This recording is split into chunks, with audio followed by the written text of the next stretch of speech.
Mesdames, Messieurs, bonsoir. Merci de vous informer sur Miracle TV+, au sommaire de cette édition. Côte d'Ivoire, Conseil des ministres. Nigeria, 140 morts dans l'explosion d'un camion-citerne en fin sport. Le Français Kylian Mbappé sera visé par le parquet suédois pour une enquête pour viol. Bienvenue à cette édition de l'information débutant en Côte d'Ivoire. Le traditionnel Conseil des ministres s'est tenu hier, mercredi 16 octobre 2024, au palais présidentiel ivoirien, en présence du chef de l'État.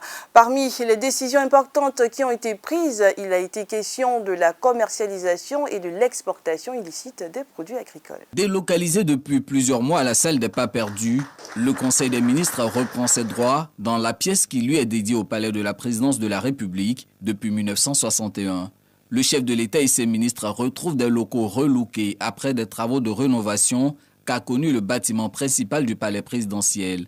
Pour ce qui est des mesures arrêtées à l'issue de cette réunion, il est à noter cette ordonnance portant répression de la commercialisation et de l'exportation illicite des produits agricoles tels que le café, le cacao, le coton et l'anacarde. Cette ordonnance prévoit des sanctions plus sévères ainsi qu'un mécanisme de prévention à l'échelle locale pour contrer durablement la commercialisation et l'exportation illicite des produits agricoles soumis à agrément. Ainsi, sans préjudice des sanctions en vigueur, notamment celles prévues par le Code pénal, les personnes qui s'adonnent à ces activités illicites encourent notamment la confiscation au profit de l'État des objets et produits des infractions, le retrait du passeport, de l'agrément et la suspension du permis de conduire. En outre, il est institué dans chacune des régions frontalières de la Côte d'Ivoire un comité régional de lutte contre la commercialisation et l'exportation illicite de produits agricoles soumis à agrément, présidé par le préfet de région.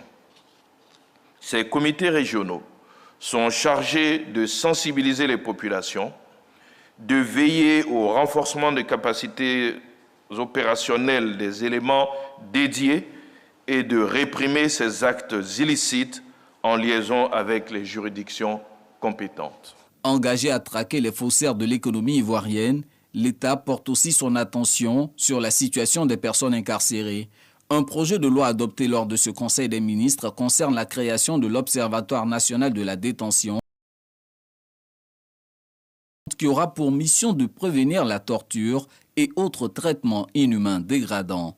Cet observatoire a pour mission d'effectuer des visites régulières dans tous les lieux où des personnes sont privées de liberté et de veiller à la mise en place de mesures de protection spécifiques pour les personnes vulnérables, telles que les personnes vivant avec un handicap, les femmes et les enfants, en vue de prévenir les traitements cruels, inhumains ou dégradants dans les lieux de détention.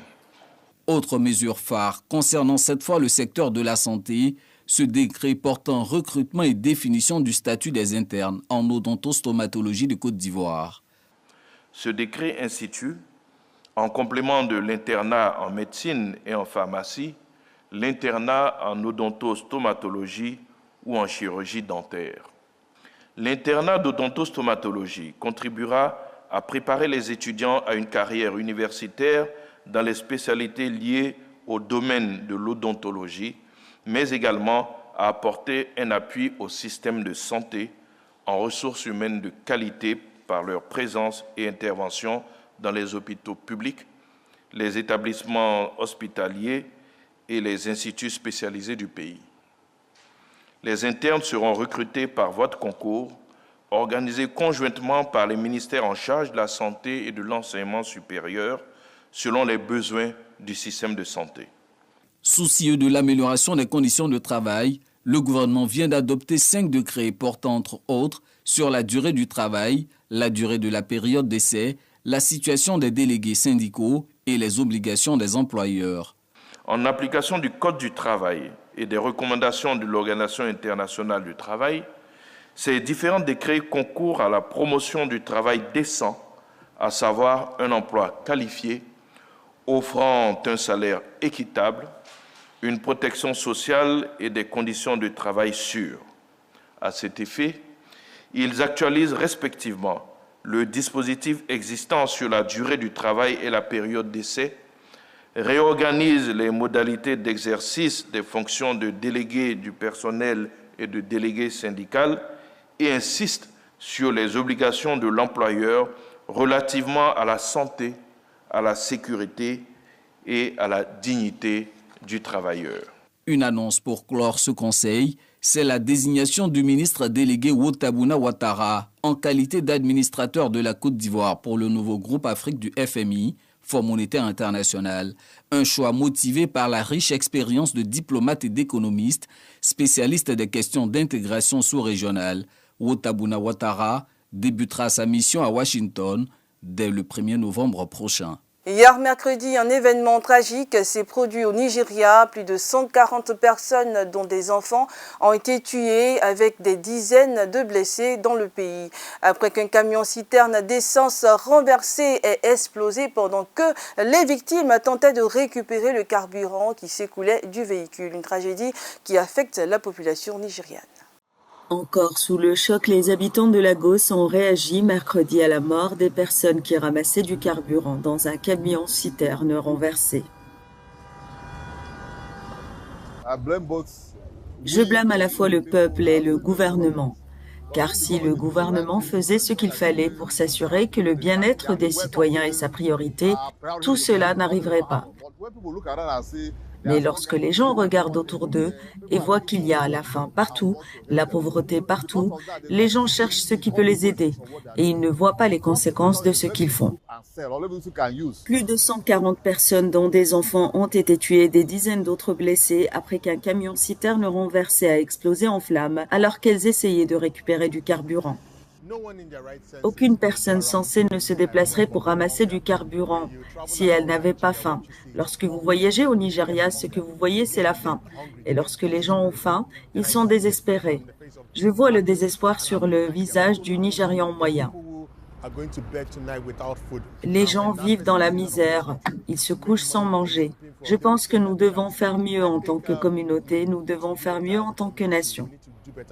Les gens ne peuvent pas continuer à vivre une vie dans la misère. Ce n'est pas juste pour les Nigérians. Les accidents mortels de camions-citernes sont fréquents au Nigeria, le pays le plus peuplé d'Afrique, où les règles de circulation ne sont pas strictement appliquées dans de nombreux endroits. Le 19 octobre, Denis Mukwege, pasteur médecin, prix Nobel de la paix 2018, donnera une conférence à l'Université de Strasbourg sur la paix et les droits de l'homme aujourd'hui. Un documentaire sur son parcours sera projeté en matinée. Suivons cette ligne.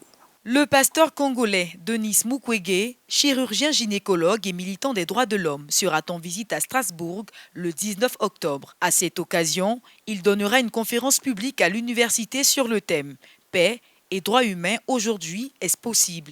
La capacité maximale de l'amphithéâtre étant atteinte, les inscriptions pour y assister sont closes. Le documentaire « L'homme qui répare les femmes », qualificatif par lequel Denis Mukwege, prix Nobel de la paix 2018, est souvent désigné, sera projeté le matin. De plus, une séance d'information sur la prévention et le rappel des faits dramatiques en République démocratique du Congo depuis plusieurs décennies est également prévue, informe une note d'Interdéveloppement et Solidarité, IDS.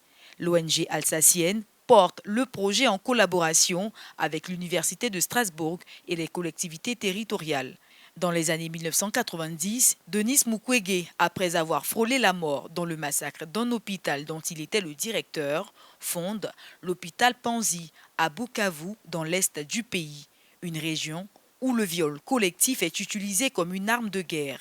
Il est confronté à des cas de viol extrêmement violents et aux mutilations génitales faites aux femmes. Il se spécialise alors dans la prise en charge médicale des femmes qui en sont victimes. Outil de développement et de modernisation, l'intelligence artificielle est de plus en plus connue de tous. Dans le but de savoir son impact réel dans les entreprises, MTV+ a tendu son micro à la population. Je pense que c'est une question de point de vue, parce que d'un côté, l'IA nous permet de gagner beaucoup de temps, d'effectuer des tâches à notre place. Maintenant, d'un autre côté, je pense que c'est un frein pour l'emploi. parce qu'il y a énormément d'emplois au jour d'aujourd'hui qui sont menacés par l'IA. Par exemple, pour ce qui est des graphistes, il y a énormément de graphistes présentement qui ont des problèmes parce que l'IA fait bien le travail à leur place et très rapidement. L'intelligence artificielle a une mauvaise influence sur les gens. Dans le but où, si moi comme ça, j'ai fait caisse, on utilise beaucoup l'ordinateur. Si l'intelligence artificielle vient et peut peut-être prendre notre place, c'est comme formation que j'ai suivie là, ça ne va rien me servir. Donc moi je pense bien que c'est vrai, c'est bon dans d'autres thèmes, mais dans les entreprises c'est un peu, dangereux en fait. Socle de l'économie ivoirienne depuis des décennies, l'agriculture s'est vue rattrapée par plusieurs autres secteurs d'activité.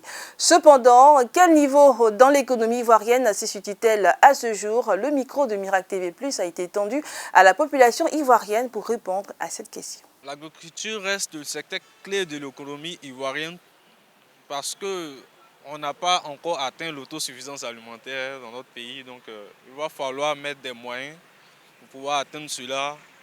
Pourquoi pas l'industrialisation ou bien la mécanisation des choses dans le secteur, ce qui va nous permettre d'atteindre l'autosuffisance alimentaire dans notre pays. L'agriculture dans l'économie ivoirienne, en ce jour, occupe, on peut dire, la deuxième place parce que en ce moment, nos cultures agricoles sont en baisse. Le parquet suédois a ouvert récemment une enquête pour viol après le passage de Kylian Mbappé la semaine passée à Stockholm. Selon les médias locaux, la star est directement visée. Suivons cet élément, plus de détails.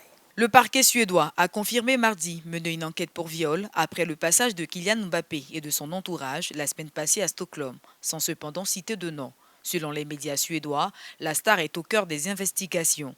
Kylian Mbappé est stupéfait de voir son nom cité en lien avec une enquête pour viol. Mais il reste serein car il n'a rien à se reprocher, a déclaré mardi à l'AFP l'avocat du capitaine de l'équipe de France, Mme Marie-Alix Canu-Bernard. Mme Canu-Bernard a également indiqué qu'elle allait déposer une plainte pour dénonciation calomnieuse parce que c'est impossible de se laisser calomnier et diffamer de cette façon-là, affirme-t-elle. Kylian Mbappé, qui n'avait pas été retenu par Didier Deschamps pour le rassemblement des Bleus, devrait retrouver les terrains ce samedi soir, 21h. En effet, comme l'annonce RMC Sport, le Français devrait à nouveau être titulaire contre le Celta Vigo. Il conserverait ainsi la confiance du club merengue. C'est la fin de cette édition. J'ai pris un réel plaisir à vous la présenter. Je vous souhaite à vous, fidèles téléspectateurs de Miracle TV+, de prier sans cesse et surtout de suivre Miracle TV+, la télé qui transforme.